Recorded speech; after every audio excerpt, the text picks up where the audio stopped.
Nå,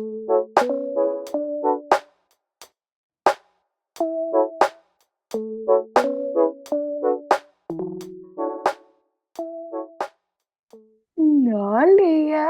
Nå, Ronja. Velkommen Velkommen til tilbage. ja, Hund og Hest podcast, episode 6. 6. Ja, og vi skal tale om det her, altså jeg ved ikke, vi kan ikke sige det er nummer 2 kapitel, men det er det kapitel, der hedder Introduction. Var det ikke Ja, det? jo, sådan Øhm, på 2 sektioner i bogen i hvert fald. ja, og Ja, det er jo, okay, det er virkelig interessant, må jeg sige. mega. Det her med, at, ja, at altså den måde, som hunden fungerer på, de er i deres krop og mærker energi, og de mærker emotioner, altså de her kropslige fornemmelser, de sådan fysiske manifesteringer af, når der er en ydre påvirkning af energi, og hvor vi mennesker meget hurtigt rører op i vores tanker og vores intellekt og prøver at tolke de emotioner, vi mærker i vores krop. Og så har vi en eller anden form for bias måske i forhold til en specifik emotion. Det kunne være vrede. Så har vi måske fra barnsben lært, at vrede, det er ikke en god ting. Så snart vi mærker den emotion, så har vi en følelsesmæssig respons på det, fordi vores tanker begynder at blive mega dømmende, for eksempel over for det her, vi mærker i kroppen. Øhm, og når vi ligesom, det som vores hunde så fanger op på fra os af, det er den her energi, den her indebrændthed, eller den her, hvad hedder det, øh, dysfunktion, der er i, at vi ikke kan lade natur være natur, og lade vores krop være vores krop, og hvad kan man sige, altså vi får en rigtig meget modstand ofte mod det, vi mærker i kroppen som mennesker. Og det er jo ikke noget, som vi gør med vilje, men det er jo noget, som sker jo ubevidst mange gange, men vores hunde fanger altså op på det. Mm. Ja, det er Ja. virkelig, det er virkelig vildt, altså, hvordan de bare er så, de er så i deres egen kroppe, og i vores kroppe, og vores sind, og Mm. vores energi. Øhm, altså, det er bare, det bliver, det, ja, jeg synes, det er virkelig fascinerende, og jeg synes, det her kapitel, altså, det gik virkelig ind i, virkelig sådan mere, altså, det bliver meget nørdet. Altså, jeg kunne godt mærke, at jeg skulle lige læse tingene nogle gange, flere gange, fordi jeg skulle lige sådan have den med, og der var mange sådan ord, der snakkede vi også lige om, inden vi startede Mm. podcasten, altså, hvor vi Jeg lige, sad med Google Translate ved ja, siden af, fordi nogle af de der ord, det er sådan nogle fagudtryk, som, ja, altså, det støder du måske ikke så ofte på, når det bare er sådan sniksnak på engelsk. Altså, det her, det dykker vi virkelig ned i materien, ikke? jo, Og, præcis. og også det der med, så kom jeg lige til at tænke på, det der med, at, altså, at en hund, den måde, som de er skruet sammen på, at der ser de ikke sig selv adskilt energetisk fra os. Altså når Mm-mm. de har en hjerte-til-hjerte-forbindelse, som de vil have med det menneske, de er tæt knyttet til og forbundet til, så ser de sig faktisk ikke separeret fra os. Så Mm-mm. tuner de ind i den sådan group Mm. mind, bliver det kaldt her i bogen. Så det vil sige, at hvis jeg har, hvis jeg har en modstand på nogle emotioner i min krop, altså jeg ved ikke om vi skal, for jeg var faktisk selv lige inde og skulle lige læse op på, okay, hvad er forskellen mellem emotioner og følelser? Mm. Emotioner, det er de grundlæggende følelser, altså det vi mærker i kroppen, hjertebanken, eller altså når vi får en reaktion på noget, der sker omkring os, så er det de her instinktive emotional responses, hedder det ikke det? Mm. Jo, Ja, ja. jeg håber, jeg forklarer det rigtigt. Og så begynder, fordi vi er mennesker, så har vi tanker, og så har vi nogle følelser koblet til de her emotioner i vores krop. Og de her følelsesmæssige responses, vi så har, Det vil mange gange hænge sammen med, hvad vi har oplevet tidligere i vores liv, som vi ligesom har fået koblet sammen med de her fysiologiske, kropslige fornemmelser. Mm. Så det har ikke nødvendigvis noget at gøre med det, vi mærker lige nu og her i nutiden, men det har noget at gøre med den bias og den historik, vi har med os i bagagen. Ja, præcis. Øhm, Nu tabte jeg tråden, Ronja. Nå. Nå. Øhm. Så og jo, og det her med, at vores hunde har ikke den funktion, at de begynder at lave alle mulige tolkninger på de emotioner, de har i kroppen. Så Nej, derfor nej. så kan de tune direkte ind på os, fordi de har slet ikke alle de der mellemregninger, vel? Mm-mm. Mm. Men de fanger op på vores energi, altså de fanger op for vores dysfunktioner alligevel, fordi de mærker bare alt som energi. Præcis. De har ikke de der sådan overtænkninger, som vi har, hvor sådan, nej, nu er det her, er det, altså, hvorfor er det lige pludselig, at jeg reagerer sådan her? Hvorfor har jeg det sådan her nu lige pludselig? Mm. Altså, som vi gør, de er bare sådan, oh my god, der var en fugl, eller sådan, altså sådan, deres krop, de reagerer bare som, altså sådan, Ja, og de mærker måske, lad os tage den situation med, at der er en fugl, og så fanger vi op på, der er mm, en fugl, og så kan det være, at vi begynder at få en masse tanker, altså så er vi oppe i hovedet, og måske skaber det faktisk en energi, som vi sender ud til vores hund af, fuck. Og hunden, den mærker bare den her fuck energi, ja, og så begynder den at gø, eller den begynder måske at opføre sig på en eller anden måde, hvor vi tænker, det var lige godt satans, det var lige ja, præcis det, jeg var bange for skulle ske. Øh, præcis. Fordi vi tænker, nej, reagerer min hund på fuglen? Nej, ja, reagerer min så gør den hund på det. Du fuglen? sender den energi. Så er det som om, at vi manifesterer ned til hunden, at den skal reagere på fuglen, fordi den kan mærke energien, at vi ikke kan lide, vores energi imod fuglen, den ikke Ja. er Ja. god. Ja. Jamen, det er så interessant, at jeg kommer til at vil afbryde dig, fordi jeg bliver så Jeg kender det forhippet. godt. Så det her med, at hundene, de mærker faktisk en attraction. Så Mm, det er ligesom, hvis jeg for eksempel er vred, eller ja, lad os tage vrede. Hvis vi har en vrede mod en person, for eksempel, eller det kunne også være et træ, som jeg også har brugt som eksempel før. Men hvis jeg er mega vred på det her træ, så vil hundene energetisk mærke det som en tiltrækning mm, til træet. præcis. Og et eller andet sted kan man jo faktisk også sige, hvis man bryder det helt ned, så er jo vrede jo også noget, der faktisk forbinder os til det, vi er vrede på. Altså Mm, uden man måske ved det, man har faktisk lyst til at sige, det skal bare gå langt væk, og jeg vil ikke have noget med det at gøre. Men den energi, du sender ud mod det, det er jo faktisk sådan en, jeg vil have mere, jeg vil have mere. Altså på sådan en præcis. absurd måde, ikke? For du kan ikke give slip på det. Fordi man Du har fokuserer så meget på det.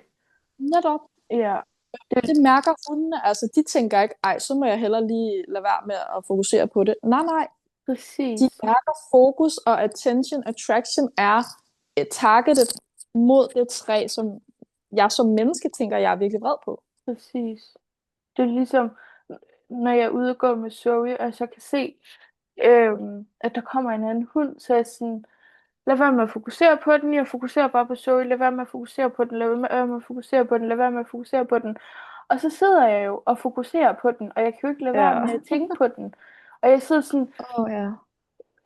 den eksisterer ikke, den findes ikke, men jeg bliver ved med at sige i mit hoved, at den findes, at den eksisterer. Og Du så giver tænker den vildt meget energi, ikke? helt vildt. Altså, ja. Ja. Og det er faktisk også, det synes jeg også, det var et vildt fedt eksempel, som stod i bogen. Det der med magneter. Øhm, at han havde været til et seminar, hvor, der var nogle forskellige, der skulle, øhm, hvordan to help feel exactly how a dog feels and how it knows how to synchronize with others. Så de stod i gruppe på 2 rækker, og så var der nogen, der havde hvad hedder det, den ene magnet, og nogen, der havde den anden magnet. I ved, Ja, plus- og Plus og minuspolerne. minus, lige præcis. Det der med, at, og så sådan det der med, at de sådan skulle gå hen mod hinanden og mærke den der, enten så blev de vildt tiltrukket, altså sådan blev sådan nærmest Mm. hævet hen til den anden, eller så var der simpelthen, det har jeg jo nok prøvet, det der med, hvis, at det minus og minus, jeg har ikke forstand på det, men altså sådan, så kan de Altså ikke sætte minus og sammen. plus, de tiltrækkes, og plus, plus, minus, minus, Ja, de ja, går fra præcis. hinanden. Ja, så hvis man Ja. har, altså to ens, altså så kan de bare fysisk ikke komme på. Og jeg synes, det er en vild fed måde at forklare det på. Det der med, at Mm. det der sådan, Der er altså ikke nogen tanke, altså magneten har jo ikke nogen tanker. Det er jo lidt ligesom den præcis, måde, hunden reagerer på. Det sker energetisk. Der er ikke rigtig nogen overvejelser. Det er sådan, det er. Det er sådan, verden er. Det er sådan, virkeligheden er. præcis. Øhm, og det er jo faktisk bare data, fordi du kan ikke gå ind og vurdere noget som helst, eller sige, ej, synes du måske ikke lige, at du skulle føle dig tiltrukket af den anden magnet? For det ved, altså det kan vi godt forstå som mennesker, jamen det er sådan videnskaben er, men det er jo også sådan videnskaben er omkring, hvordan vores hunde fungerer. Ja, præcis. Og faktisk det her med, øhm, han kommer ligesom ind på 3 punkter, og det virker som om, at de her 3 punkter, det kommer til at være rimelig gennemgående i bogen, så dem Mm, tænker jeg faktisk godt lige, at jeg vil gennemgå. Den første hedder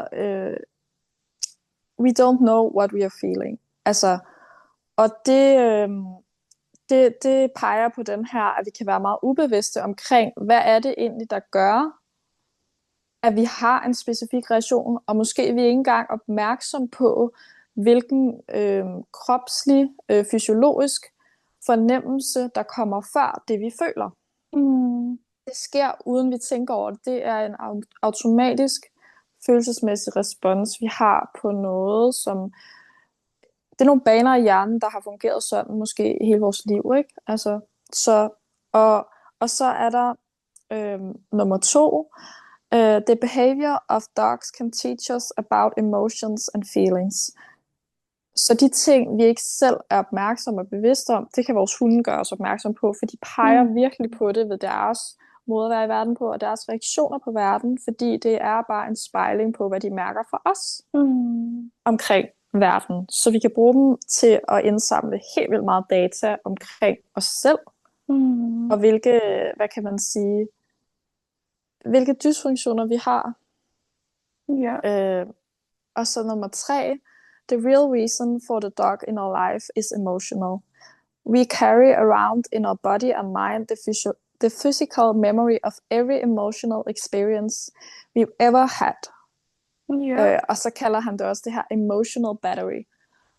Og det her emotional battery, den har ophobning af forskellige måder at reagere på ting i verden på. Det kan vores hunde hjælpe os med at blive opmærksom på. lige Øhm, præcis. ja, fordi de er så meget i kroppen, og de tuner ind i vores krop og mærker de ting der. Ja, Og så hjælper de os faktisk med at forløse uforløste emotioner i kroppen.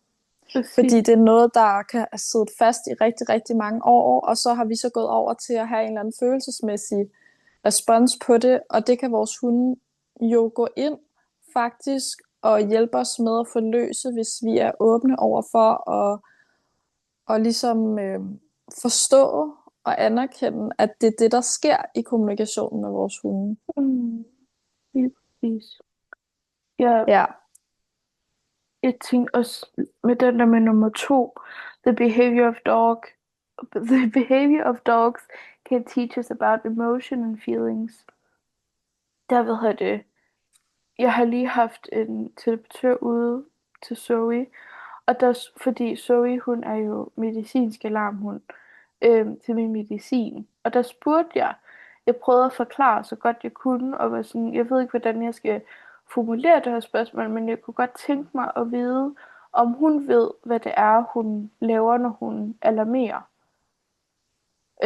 Fordi nogle gange, så føler jeg ikke, at jeg har brug for ekstra medicin, når hun så alarmerer. Og så er det sådan, okay, jeg prøver lige at se, om jeg kan formulere det til hende. Og så siger hun, jamen, jeg får den her fornemmelse af, at hun alarmerer på flere ting.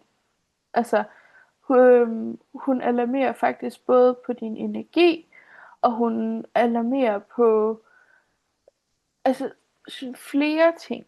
Altså også med medicin, men nogle gange når hun alarmerer, så er det faktisk ikke kun medicin, hun alarmerer for. Og så var jeg sådan, men hvordan ved jeg så, hvad det er, hun alarmerer over for? Så hun sådan, spørg hende. Direkte spørg hende. Og så skal du nok, altså, så skal hun nok fortælle dig, hvad det er. Så for eksempel, så skal jeg gå igennem og sige, er det min medicin? Og så hvis hun så virker sådan, altså sådan, hun sagde, altså jeg kunne mærke det helt nede i min mave, når det var det rigtige. Og så hvis jeg for eksempel ville sige, er det min energi? Og så kunne hun måske lave sådan altså virkelig så kunne jeg mærke, Mm. det var det, okay. Altså sådan, og det synes jeg, det var mega spændende, også sådan lidt i sammenhæng med det her. Altså det der med, at altså også med we don't know what we are feeling, altså den der sådan, at hundene, de ved det bare, og vi skal Mm. blive så meget bedre til at spørge dem, vi skal blive Mm. meget bedre til at sådan stole på, at de ved, hvordan vi har det, og hvordan vi ligesom, altså, hvor vi sådan nogle gange, så, når Zoe hun alarmerer mig, så er jeg sådan, ja, altså, der er jo ikke noget med mig lige nu. Hvorfor det? Men she knows best. Hun ved lige Mm. præcis, hvad der foregår inde i mig. Om det er emotional, eller om det er energisk, eller om det er medicinsk. Altså, så, Mm. så ved hun bare Men meget. det er jo også, ja, og det er jo også, fordi hun tuner direkte ind i din fysiologiske krop, og der kan Mm, hun jo få alle dataen, faktisk, som du præcis. måske ikke selv har adgang til, fordi du er oppe i dit hoved med dine tanker og sådan følelser. Øhm, det er ret vildt, ja. Mm, Så der kan vi virkelig bruge vores hunde til altså sådan en vidensbank omkring, hvor er jeg henne lige nu? præcis. Jeg synes, jeg Ja, synes, det er det, helt vildt. det er altså det er virkelig interessant. Ja. Altså, jeg har også haft med Daisy, nu er vi begyndt til noget hundetræning, og når vi ankommer, så altså de første 5 minutter, så er Daisy sådan fuldstændig, jeg vil sige, hun er lidt crazy. Altså, hun har virkelig sådan, ja, jeg kan ikke rigtig få kontakt til hende. Hun er bare, altså, jeg kan godt få kontakt til hende, men jeg føler bare, at hendes energi er sådan meget, du ved, all over, ikke? Ja. Uh. Mm. Øhm, og der har jeg sådan tænkt, hvad fanden er det, jeg gør galt? Men jeg gør sådan set ikke så meget galt.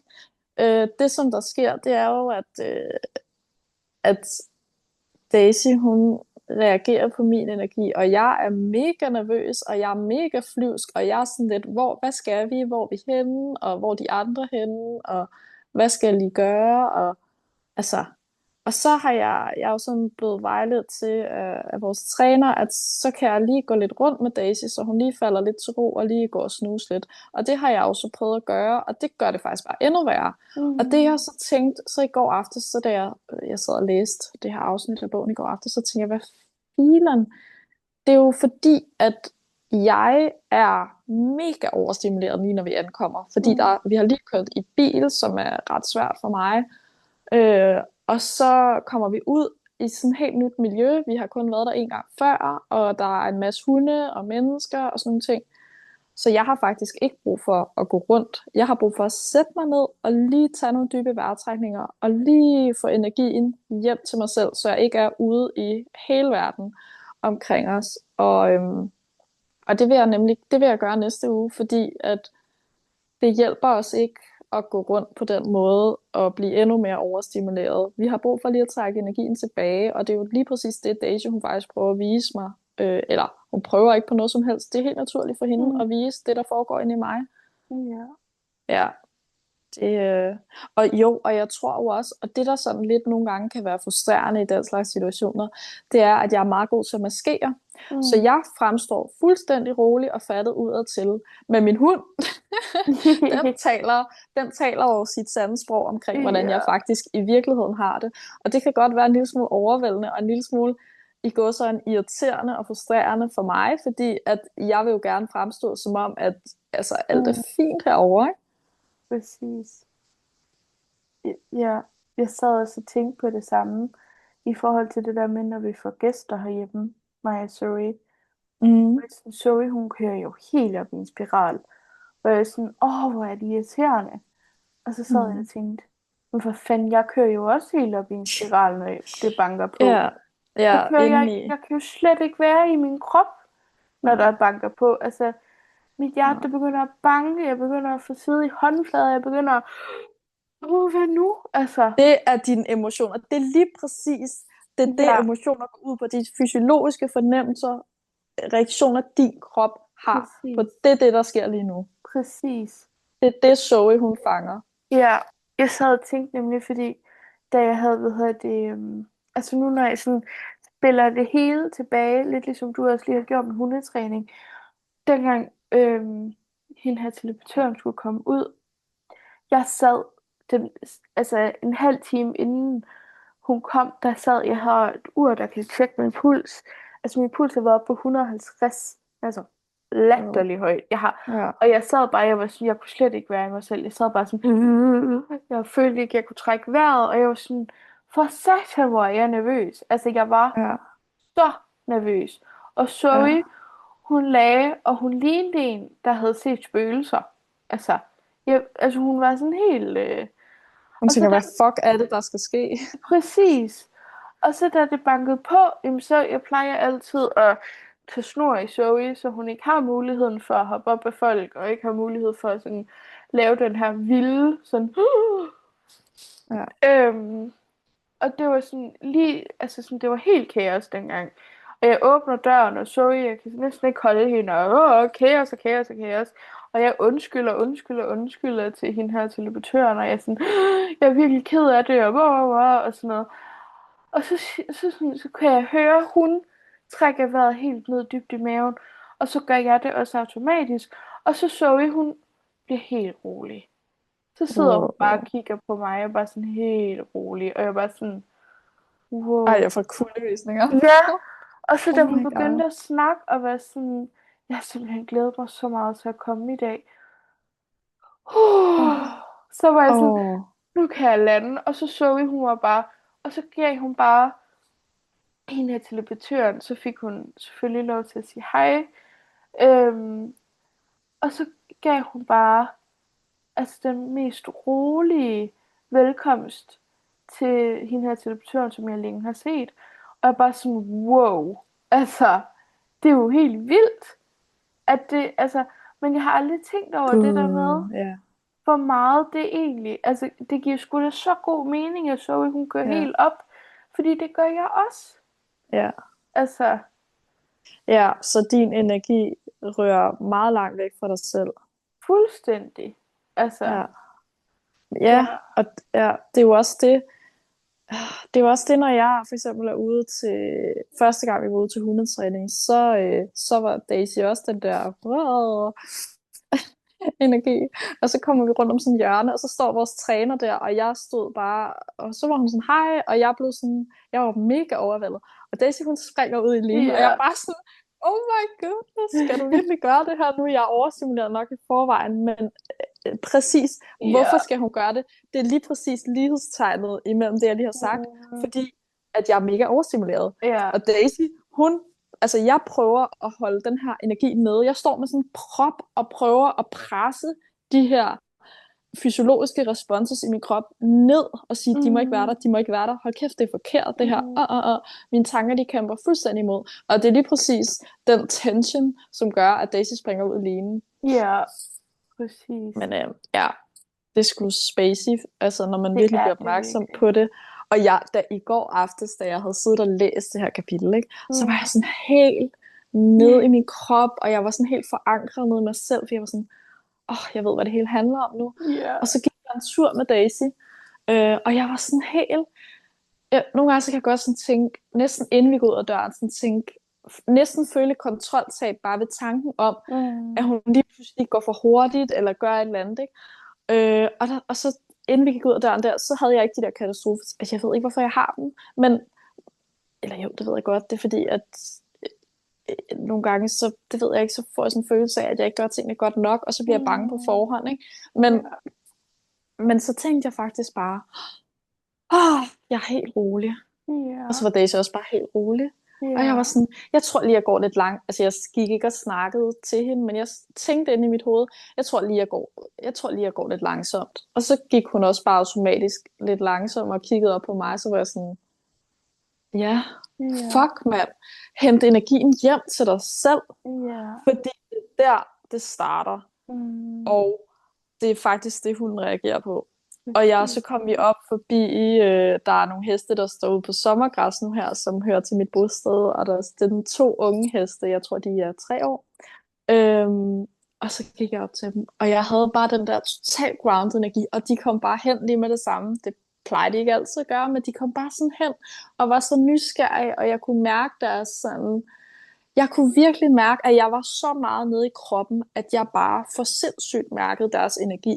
Mm. Altså, og ikke fordi jeg ikke normalt er i stand til at mærke dem, men det var bare sådan en helt, vi er virkelig alle sammen nede i kroppen. Både mig og Daisy og de der heste. Altså selvfølgelig er Daisy nede i kroppen, og det er hesten også. Men det var jo mig. Det var jo energien inde i mig, der var blevet mere samlet og fattet. Og jeg havde virkelig fået sådan en boost af, at det er ligesom, det er sådan her, verden fungerer. Det er sådan, energien Mm. fungerer. Og nu prøver jeg virkelig at fokusere mig selv ned i energi. Hold Ja. kæft, hvor var det rart. Ja. Ej, kan jeg fandme godt forstå. Og det Det. må også være det, du har mærket med Mathilde. Ej, undskyld, nu Mm. kom jeg til at break, men det håber Ja. jeg er i orden. Det er jo, Ja, hun er det virkelig, er virkelig dygtig. Øhm, meget. og Virkelig, jeg har fået meget ud af den sektion. Altså, det er helt vildt. ja, jeg kunne fandme også godt tænke mig at Ja. have hende til at komme ud. Men det der med, når man møder et menneske, der bare har altså energien helt dernede, så tror jeg ikke, man kan undgå at blive smittet af det. Mm-mm. Nej. Og jeg kunne mærke det på, altså på Zoe, på mig selv.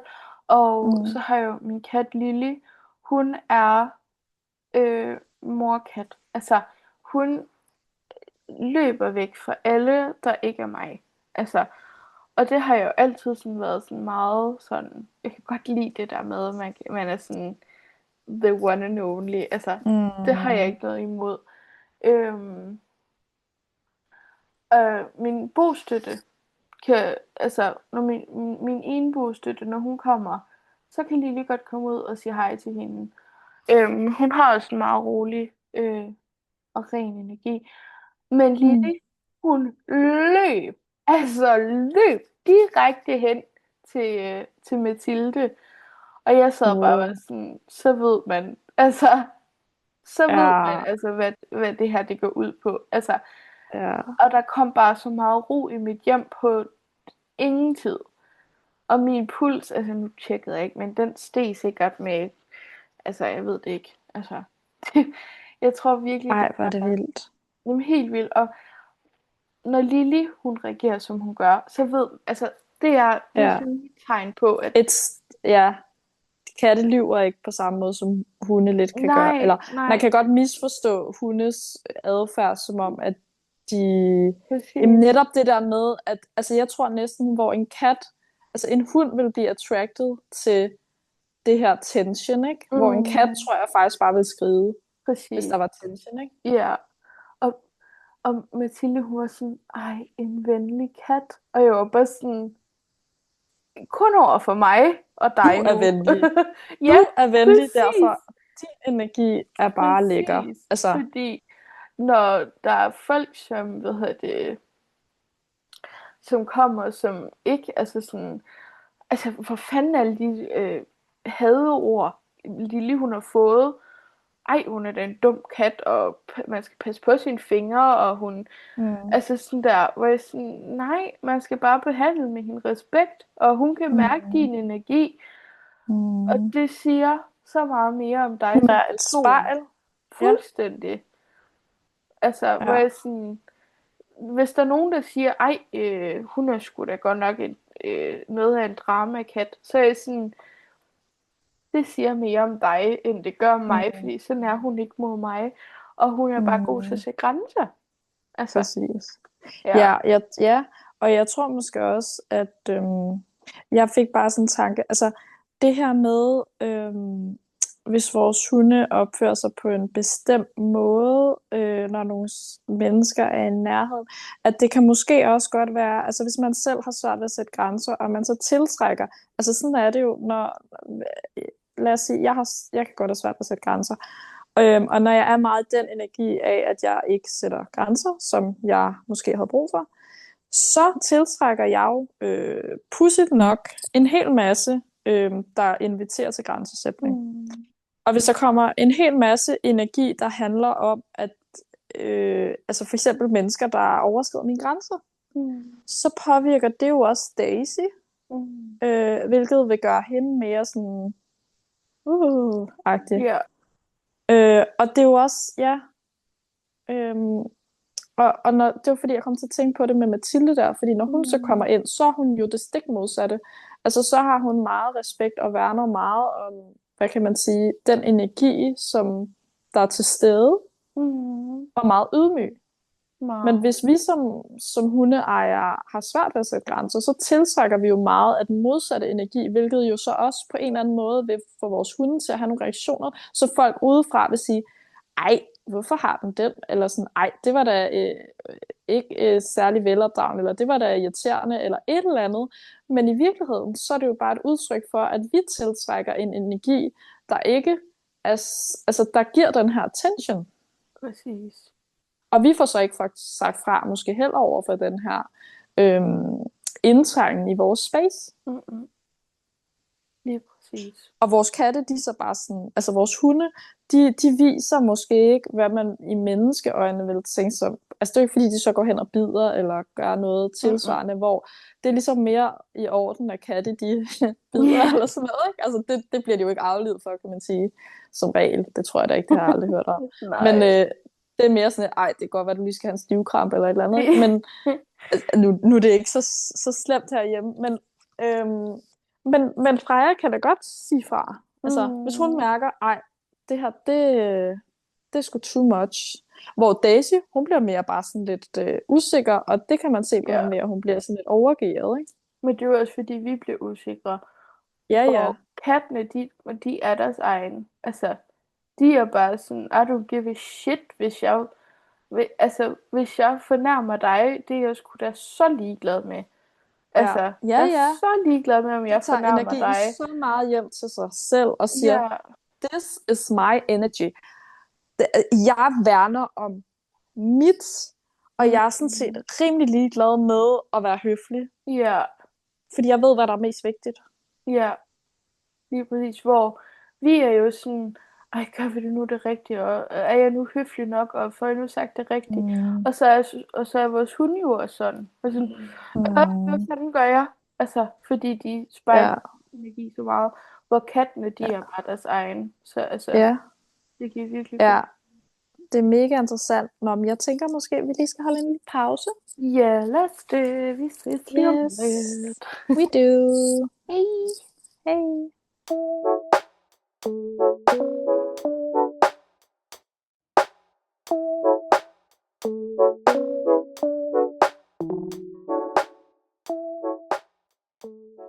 Hello. Hallo igen. Nå.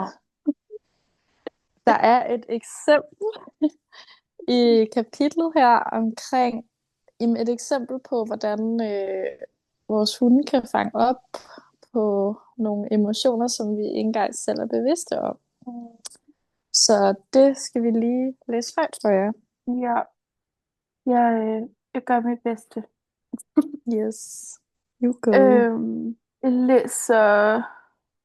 Nej, jeg fortæller bare lidt her. Ham her, han hed... Hvad var det, han hed? Jeg har allerede glemt. Han hed Kevin. Kevin, det er ham, der har skrevet bogen, og som er hundetræner, og har det her syn på hunde, som vi snakker så meget om. Ja, lige præcis.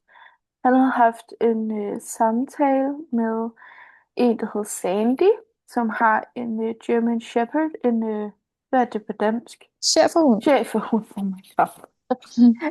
Der hedder Rufus. Det siger vi bare, Rufus. Ja. Øhm, og Sandy kontaktede ham igennem hendes hunds avler, Ellen. Øhm, hun ville gerne vide, hvad der gjorde, at Rufus' reaktion på juletræs pynt. Øhm, og her er, hvad Sandy skrev til Ellen i forhold til det her. Halløj. Så, we put up 10, we put up a 10-foot Christmas tree in the living room. It's all decorated, but obviously Rufus isn't too crazy about where I put the ornaments. Yep, sorry. Ej, um, du gør det så godt. he very, very carefully takes each one off and carries it over to a pile. He can reach up about 3.5 feet without stretching too much. He doesn't sneak around. He does it right in front of us. Madeline looks at him like, boy, are you going to get it? All we can do is laugh and put them back on the tree. Now it's a game. Here is the reply I sent to Ellen. Altså det her, det er hvad Kevin svarer tilbage. Apparently when Sandy was putting up the ornaments, she was experiencing deep feelings relative to Christmas, reminiscing memories of joy or sadness, probably of a time when she was young or when her kids were young, something to that effect. Rufus picked up on those feelings and is treating the ornaments in terms of that specific emotion charge. He's putting the ornaments back into the group's center, in other words, the nest. The ornaments are to Rufus a Projection. yeah, of Sandy's tender feelings, which energetically, in terms of emotion, makes them for Rufus Tantamount, tror jeg. tantamount to young infant pups, and so he carries them back to the nest. Ja. Skal vi lige, vi lige opsummere? Ja. Jamen, altså, det går ud på, det er jo, at den her schæferhund piller de her juledekorationer ned fra juletræet. Og det har Rufus ejer simpelthen svært ved at forstå. Ja.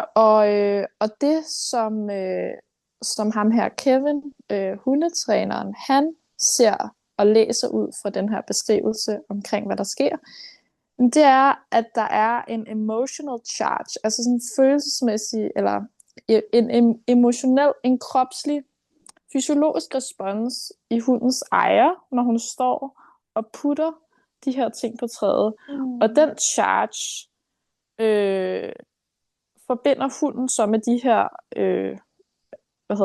dekorationer. Ja. Og derfor så behandler hunden de her dekorationer ud fra den energi, som mennesket har udsendt, imens hun har hægtet dem på. Og den energi handler jo så om, at mennesket bliver... der er den her energi af, at det handler om nogle små børn, som der skal passes på. Og hunden bliver derfor ligesom... den mærker ligesom, dem skal vi lige have over et sikkert sted, og putter dem over i sådan en lille rede, ikke? Som hunden fanger op på, og det kan jo være meget nærliggende som menneske, så at tænke, nu synes den, det er en sjov leg, er det fordi det er en leg eller noget, men det er energien, som der bliver reageret på. Ja. Altså, at den her familie tænker, ej, hvor er det sjovt, at den tager til de her juletræskugler af juletræet, og det må da være, fordi at måske de er runde og ligner en bold. Altså, det er sådan de tanker, jeg tænker, at familien måske har været igennem. Og de sætter dem op igen, og han bliver ved med at pille dem ned. Men det faktisk er, fordi der ligger så meget energisk følelser i de her bolde, eller i de her juletræsdekorationer. Mm. Og så putter han dem ligesom alle sammen samlet ned i den her nest, eller sådan the group center, for ligesom at Ja, vi skal måske sådan lige, altså, vi skal lige passe på dem her, ja, fordi der er sådan en, jeg ved, jeg leder efter det, et ord for sådan lidt vemod, ikke vemod, hvad hedder det, sådan lidt tristhed, eller lidt sådan, ja, og forbundet til julen, og ja, forbundet til det med at hænge de her kugler, eller hvad det nu er, op på træet. Det er ja, forbundet med en vis form for sorg, og sådan lidt, hvad hedder det, ja, sådan reminiscence, sådan ja, nogle lidt melankoli, det er det, jeg ja. leder efter. Øh, Det giver sindssygt god mening, faktisk, at se det i det lys. Helt vildt. Fordi at Sandy svarer jo så, at your friend Kevin might have something. How very interesting. I have not spent Christmas with my family since I moved to the East Coast 13 years ago. I've always been working and have not been able to make it home. Christmas time was always very special, and I try to make it that way for my two daughters as well. I have not decorated a tree without having an ache in my heart. Many of the ornaments were made by my kids or given to me as gifts. Do you think Rufus could actually pick up on that? He's very sensitive. Og så Mm. skriver han bagefter, Rufus is very sensitive indeed. Rufus knows Sandy by heart. Altså, Mm. ja, det er Ja, virkelig... det er fordi, de er bare, altså, de er meget forbundet til hinanden, Mm, så han fanger, ligesom Daisy og Zoe fanger op på vores øh, ja. kropslige reaktioner, uden vi fanger op på det. Og så har vi sådan en anden forklaring, eller vi tyr ofte, tror jeg, som mennesker til en, altså konstruere en eller anden forklaring på det, vores dyr gør, som måske i virkeligheden ikke hænger sammen med virkeligheden. Ja, præcis. Det giver jo vildt god mening, at også hvis de her juletræsdekorationer, nogle af dem er fra hendes børn, og nogle af dem har hun fået i gaver Mm, af folk, der ligesom har betydet meget. Så ligesom hver gang hun mm, hænger den her op, så er hun sådan, det var et minde, og det her, det mm, var... Og sidder ligesom og sådan gennemlever de her ting, som, mm, som ligesom måske hun ikke helt har. Det er måske lidt sådan noget, hun nedlægger, fordi at jamen, der er ikke noget, hun kan gøre ved det, men derfor så gør det hende mm, stadigvæk ked af det. Og det er jo derfor, Ruffy er sådan, så skal de måske ikke hænge op på træet til syne og være sådan, at, fordi så går hun måske hele julen og kigger på de der juletræskugler og bliver ked af det hver gang hun går forbi. Og det ved Ruffy, at det vil han ikke have, tænker Men det jeg. er måske også det her med at vise, at der er noget her, der er uforløst. Altså, så jeg tror sådan Også set, det, at ja. Rufus han tænker, at det er fint nok, der kommer de her uforløste ting op til overfladen, men hvorfor fanden skal de hænge der på træet og dingle?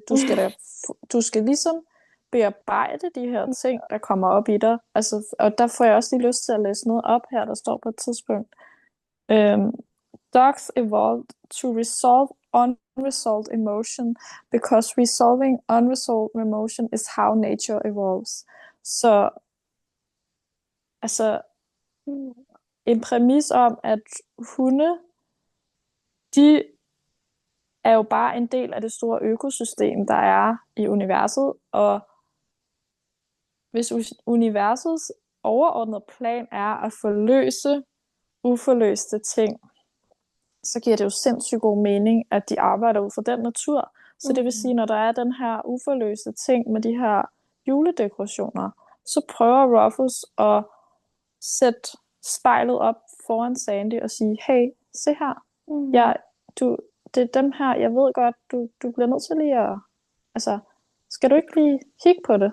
Ja, det er det noget, du lige bliver nødt til at deal med. Ja, Ja. ja, du skal ikke hænge dem op på træet, og så putte dem ned i kassen. Altså, du bliver nødt til at tage dem ind i centret af det hele, og du bliver nødt til at faktisk give det opmærksomhed. Ja, det er virkelig smukt. Altså, Ja, det er det virkelig. meget. Ja. Ja, Jamen, nu tror jeg, at vi har snakket meget i dag. ja, det Ja. har vi. Og så skal vi jo til næste gang, så læser vi et kapitel igen. Ja, men vi springer lige over næste uge, skal vi lige huske at sige. Ja, der kommer lige Så til at gå 14 dage. ja, på næste søndag, der udkommer der desværre ikke en episode. Og det er simpelthen bare fordi, at både Lea og jeg, vi har masser af bolde i luften lige nu, så Ja, og det masser af skal der julekugler. også. Ej. Ja, præcis. Ja, Ja. og det skal der Men jo også være plads til. Så lige præcis, det er en del af livet. ja. Men så vil vi være klar igen til at have læst kapitlet, der hedder They Know Us by Heart. Mm. Så det glæder vi os til. Er det lige før, når vi siger 14 dage, at vi kan nå at læse 2 kapitler? Eller hvad tænker vi?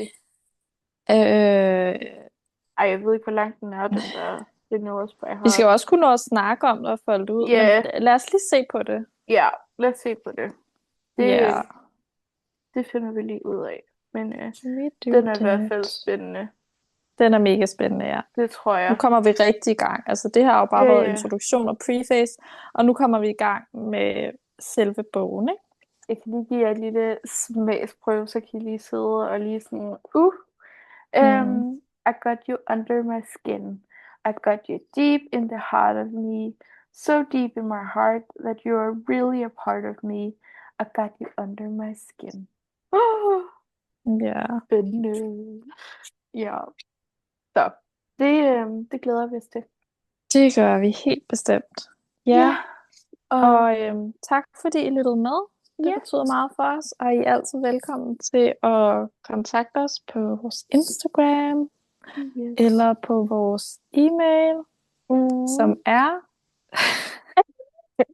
Jeg ved, at det er hund og, altså OG, hest, podcast, altså i et, hund og hest podcast, @gmail.com. Ja, tak. Og så hund underscore hest _podcast. podcast. Ja, på Instagram. Instagram. Ja. Ja. Men tak fordi I lyttede med, og Ja. vi tales ved om 14 dage. Det gør vi. Hej hej. Yes, hej hej.